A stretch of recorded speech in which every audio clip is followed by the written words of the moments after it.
Welcome to Created Healthy. I'm Dawn Combs. It's a common idea that God gave us everything we need in nature, but do we believe it enough to walk that out in truth? Often the very same people who say this go looking for answers on how to use food and medicine from man-made sources. Everything man creates comes with a user's manual. Why would God be any different?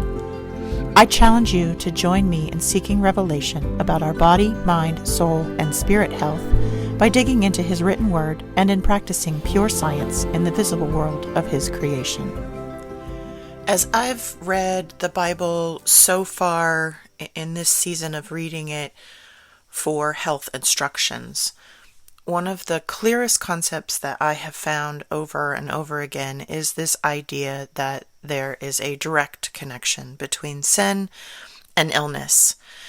It is at once very, very clear and simple, perhaps, and also amazingly complicated because of where we are in this whole society, time, broken world sort of arc that we're living in.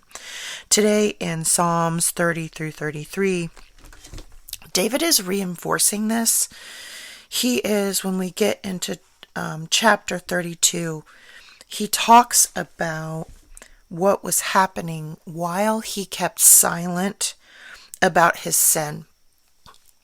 He talks about the fact that his body wasted away and his vitality drained away.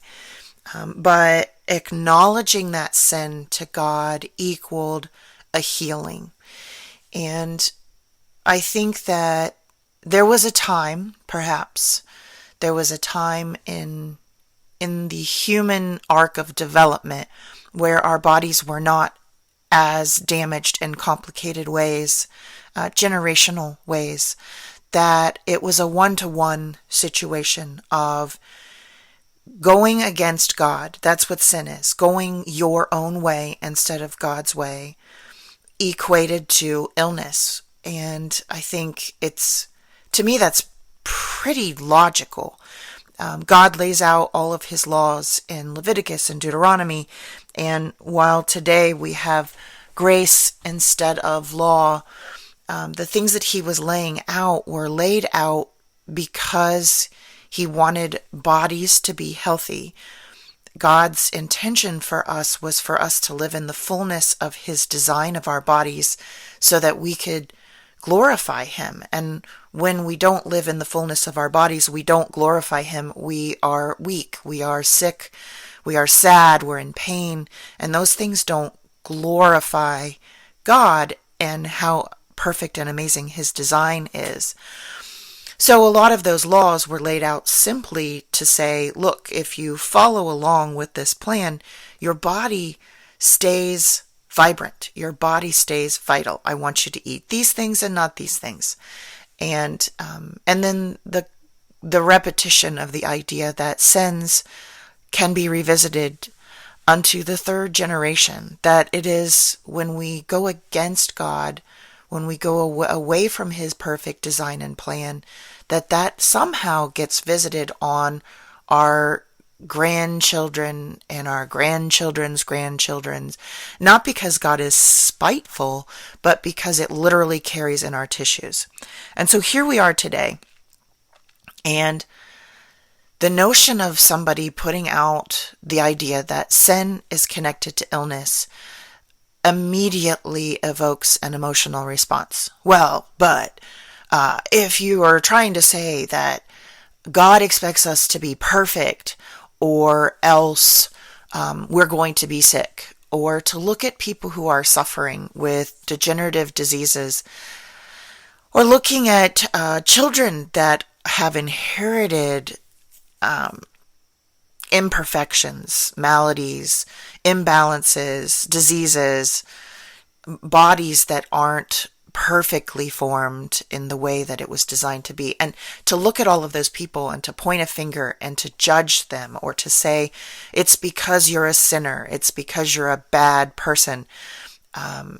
That's really kind of where we wind up if we start to talk about this idea that sin equates illness. And I think that I think that we have to tread carefully, and I think we're meant to wrestle with this because a lot of the illnesses that we're dealing with in our bodies today are the result of humanity before us deciding to go their own way instead of God's way. And we are visited with the decisions, the sins that came before us. We are innocently visited with those things. And so where does that leave you if you are struggling with illness? Does that, if we accept that illness comes from sinning, then does that mean that any illness that we have is because we're a bad person? I think we really have to, it's so tough. I think we have to separate the truths here. It is a truth that many of us are struggling in our bodies, in our DNA, in our genetic makeup. We're struggling with information that has passed down because humanity has made bad decisions, and we are visited with that in our current flesh. Things that we didn't choose. But at the same time, recognizing that and giving ourselves a pass for that sin that we didn't undertake does not excuse us from sinning in the present. And so the work of our health then becomes making different decisions than those who came before us made, turning back to God. And this is where a lot of people will say something like diabetes isn't necessarily a disease of your DNA, but often it's a disease of how your parents ate and habits that you were given out of your family. And those sorts of things can be turned away from. You can turn away from those sins and turn back to God's plan and change your health outcome. There are some things that we're born with that are, some diseases and some handicaps that people are born with that obviously we just can't be perfect enough to suddenly be able to get up and walk if we have lost that function due to those who came before us and changes in our DNA, obviously. And I do believe that God can use all of those things. You can still be an amazing, godly person doing God's work, and He can use us in whatever form our bodies take. But it all becomes so complicated, right?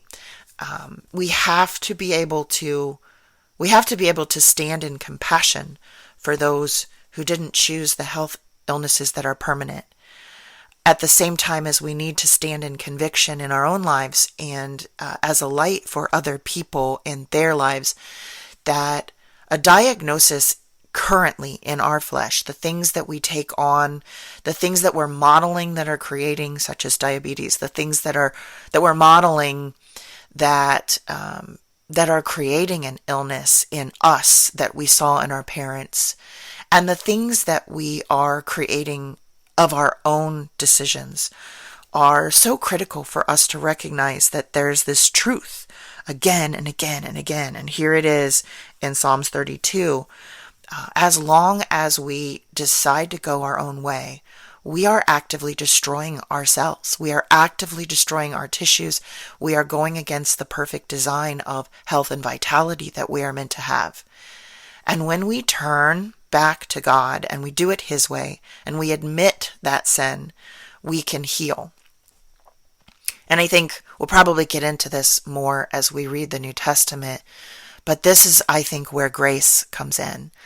I think as soon as we begin to walk back toward God and make the decisions that align with His plan and His design, that grace covers us.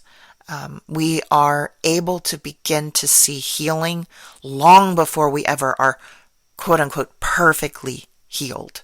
We are seeing more resistance to illnesses that are going around. This is the grace that covers us when God knows that we made a lot of decisions and we really took our body off into the ditch, but we're making our way back. That grace covers us while we are not in perfection yet, and while we haven't completely figured out how to walk in His way. That desire and that seeking of Him and that openness of our sin is what begins to carry us back to health. I do believe that our bodies are designed to heal. I do believe that most anything can be healed with enough time and enough dedication to walking God's path and understanding how we can cooperate with His design. But we have to admit the truth here. We have to understand that admitting the truth is not condemnation of those who are helplessly struggling with illness. It's not blame. It is simply a dedication to where are you putting your trust? Who is the entity or person that you are trusting to heal you? Are you actively turning to walk on God's path, to walk in His design? Or are you seeking more and more solutions that continue to carry you off the path or rationalize that path? This is a tricky one to be able to stand and witness about without people shutting down and feeling judged. And so I pray that you wrestle with this. I pray that you wrestle with it in the way that I do, in the way of telling this truth and witnessing to this truth and living this truth. Requires grace. It requires compassion and looking at this situation all the way around. Because if you continue to sin in your body, you will be passing on to the next generation and the next generation your sins.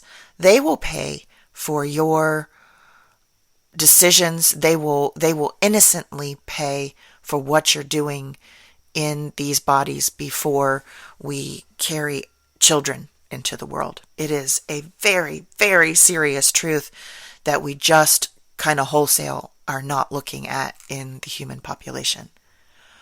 I pray that God is blessing you today and that He brings you back to study with me again tomorrow.